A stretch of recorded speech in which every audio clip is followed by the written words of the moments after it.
Late last year, I went out to dinner with my wife, and we were having a conversation about something related to the gym. And I made some kind of offhanded comment about like buying something. And I honestly don't even remember what it was at the time. I think it was buying equipment or something like that. And she just sat me down and looked in the eye and was like, what is your plan? Because up until that point, the plan was wait until people come back to work, and then all our members will come back to the gym, right? We just need people to come back to the city and come back to their offices. And when they're back in their offices, they'll come back to the gym and everything will be cool and we'll be good. And she was like, that plan is no longer viable. So what is the plan? What are you doing? And she's a doctor. She is successful. She's invested in her future and just doing great. And in that moment, I felt like, yeah, I can't answer that.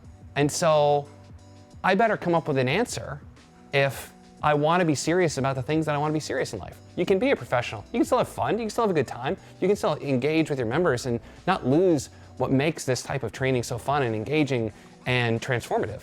But like, there comes a point when it's like, well, do you want to be a professional or not? And if you do, then you need to take steps to actually do that. My name is Wylie Belasik. I own Subversus Fitness, and I've been a ProPath client for 6 months. Subversus Fitness is a functional training gym, and the mission of what we do is to help people subvert limitations and achieve their true physical expression. I'm a former endurance athlete who had a pretty broken body and needed to find ways to get healthy and well. Strength training was really a route to that. And so became involved here as a member, had opportunity to start to coach here, and then was able to move into kind of an operations side role, and then ultimately had the opportunity to buy the gym from the former owner. Gym that I walked into there was a lot of activity. There were a lot of classes, there were a lot of members, and all things pointed to a successful business. And what I didn't realize was that there wasn't a model behind all of it. There was just enough money coming in that it made up for ways for the money to go back out. And there always ended up being enough at the end of the month that like the party kept going kind of thing. But there wasn't a model behind it.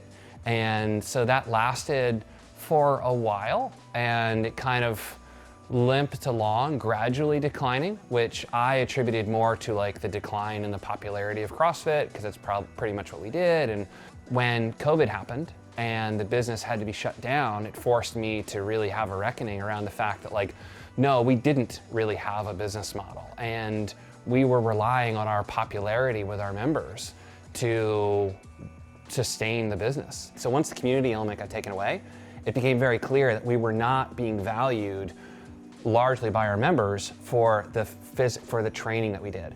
The moment that really drove this home for me was that we had been trying to like rework programming in 16 different ways, right? We're trying to do at-home workouts, we're trying to do virtual stuff. We were doing cooking classes for our members, like virtually with like chefs that I knew, like everything possible to like keep people engaged from home. And I asked one of our members at one point, I was like, hey, like, how are we doing? Like, how's the programming? Are you getting what you need? Do you feel fitter? Do you feel stronger? And they said, you know what, the thing that I miss most are the social events. And it crushed me because everything that I was doing was around training and fitness and health and wellness. And it became very clear that the value proposition of our members was more rooted in the social group participation, and fitness was the byproduct. So they were here to hang out with their friends. And there's nothing wrong with that. But it wasn't at all why I thought they were here and what I was really proud of, right? Like I wouldn't go home at Thanksgiving and tell my family, hey, like I'm really proud to have this place that people love to come hang out. No, I'd say like I'm really proud of our coaches and their training and their ability to make people stronger and fitter and accomplish goals around their health, right? But what I thought and what we were actually providing, what the value proposition looked like for our members, it became very clear with COVID were just two very different things. Coming out of the pandemic and like through 2021, like by the end of last year, I was not excited to do this anymore. I was beaten up. I had been stressing about money nonstop for 18 months. I was watching a membership continue to decline no matter what it was that I did. I didn't see the results from the training that we were doing with people in the way that I really wanted to see it, in shifting from that kind of social club aspect to really addressing a physical need that someone has.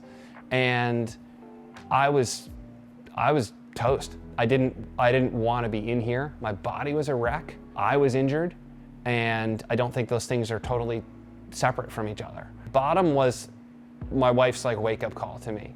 That was like, what are you gonna do? And realizing that like that was coming from a place of the person who cares about me most in the world being terrified that I was not someone who was potentially gonna be able to carry on a marriage with this person. I mean, it really was that heavy, where it was like, are you gonna take this seriously enough that like you're a viable person for me to spend my life with? I mean, it really was that significant, you know? And for me, that's what it took to, I remember that night I came back in here, it was like 11 o'clock at night. I'm just like standing around the gym. I remember I had been messaging back and forth with somebody from Active Life, and I message him and I'm like, let's fucking go. There's never gonna be a more salient moment than there is right now to like do the things and really go all in on like what it is that like I say we're all about. If we're about it, let's actually do it. Because my plan doesn't work. And I gotta get right with that and figure out a plan that's going to work.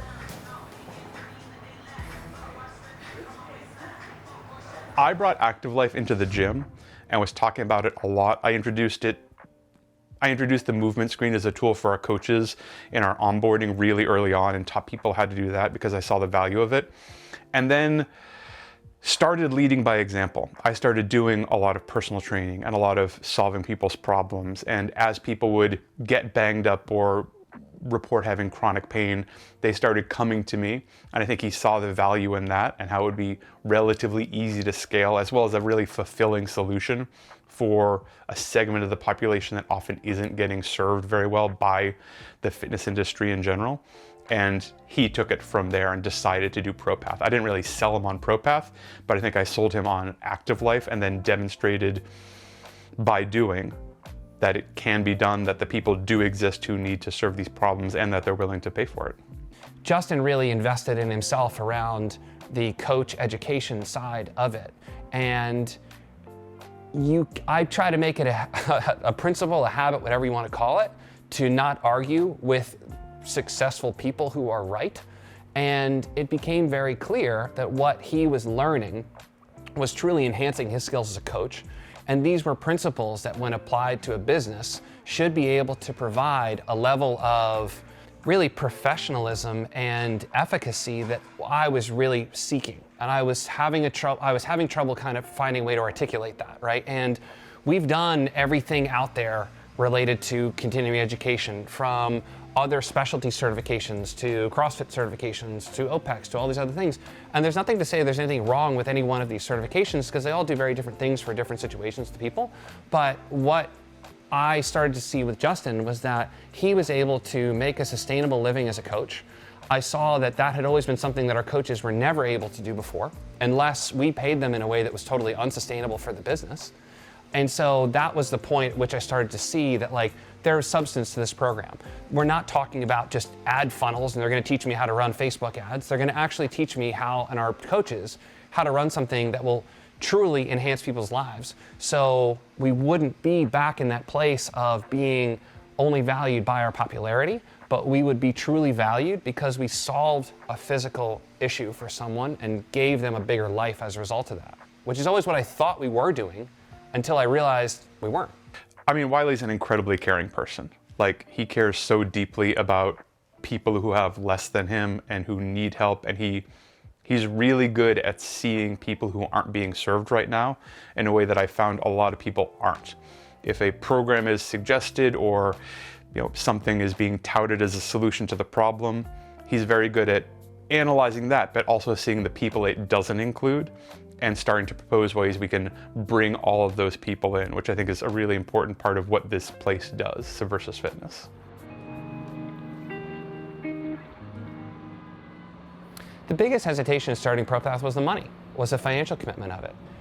Again, when you're used to a very low, like overhead type operating model that is the traditional functional fitness gym, when you come in and suddenly have to invest in your future, and you've never done that before, that is a big shift in trust. And I think that for me, the thing that helped was having seen a coach already being successful and knowing that that coach was doing so without any fancy focus on marketing or the fluff or any of that, but it was substance.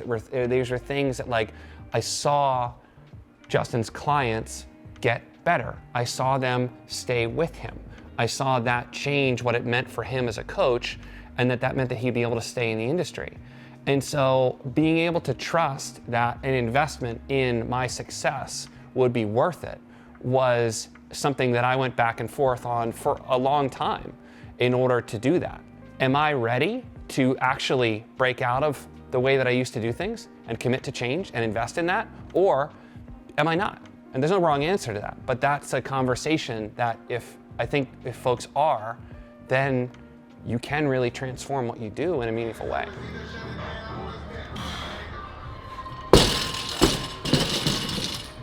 The more screwed up your business is, as mine was, the more things change quickly. When we really dug into it, it was, there were so many things that didn't make any sense, that were just being done because I was either afraid of taking a hard look at them, or I was not willing to change them. But again, like when COVID bankrupted our business, the decisions get taken out of your hands. So now it's like, well, do you want to just close up shop and do something else? Or do you want to invest in a way so that you can do this long term? And if you do believe in it, there's an opportunity to do something different there. Our average revenue for the past 5 months has been better than our highest single month was the previous year. We now actually turn a profit each month, whereas at the beginning of this year, first quarter of this year, we were still losing close to $5,000 to $7,000 per month. That then I was plugging holes with loans as we tried to turn this thing around and make it work. And in changing it, we're now getting small, but they exist, profits from what we're doing each month as we move things forward. There's still a lot of work that has to be done. We're still by no means running everything totally optimally as it would be in the future, but there's a plan. And the fact that there's a plan and there's substance means that if things don't work, I have a means of checking back, retracing my steps and being like, okay, well now what can we do differently, or where did I make a mistake? Because there's a process behind it. It's not like, well, I don't know, we need more money, so like, let's just raise the rates and see what happens kind of thing, right? Roll the dice, what are we gonna do? So now that we've been able to make that change, but for us, for a small business, right, to go from losing, like I said, $5,000 to $7,000 a month to turning a profit is a lot of work, but you see the results of what you're doing. And that makes it also easier to reinvest and to commit, to the process when it is challenging, when it is tough, because there's hard decisions that have to be made. We get one more. You're renovating a house and you're gonna need to live in it while you're renovating it. And so when you're in it, you're gonna be cooking out of the sink, and you're gonna have one functioning bathroom, and you're not really gonna have floors at times. And there's challenges to that, which I think people should know, but everything comes with a reason. And you have to make tough decisions. And you have staff who decide that this isn't for them, or you have members who decide that this isn't for them, that you know that you are committed to this process of solving physical problems, where you are helping people gain a bigger life. And you're doing so in a way that is substantial and is meaningful and can provide careers. And that, at the end of the day, I think is why most people got into coaching in the first place. And that was something that I certainly was missing and didn't realize how much it was missing from my life until I got opportunities to do those things again.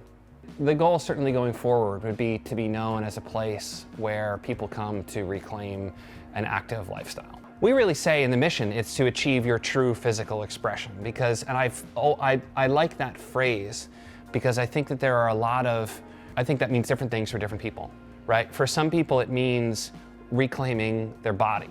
Some people it means being comfortable in their body, and those can be two different things. But it's giving people the opportunity to get what they need as an individual and making sure that they get every resource they need to achieve their true physical expression. Not be entertained for an hour, not necessarily have the focus be on the best hour of their day, but have what they do here mean that it's the most meaningful hour of their day. And I think those are two different things. The most meaningful hour of your day means that when you leave here, what you did has a transformative effect on the other 23 hours, rather than we just want you to be really happy while you're here for 1 hour. And I think that shift is something that we're proud to be making and lean into more as we go forward.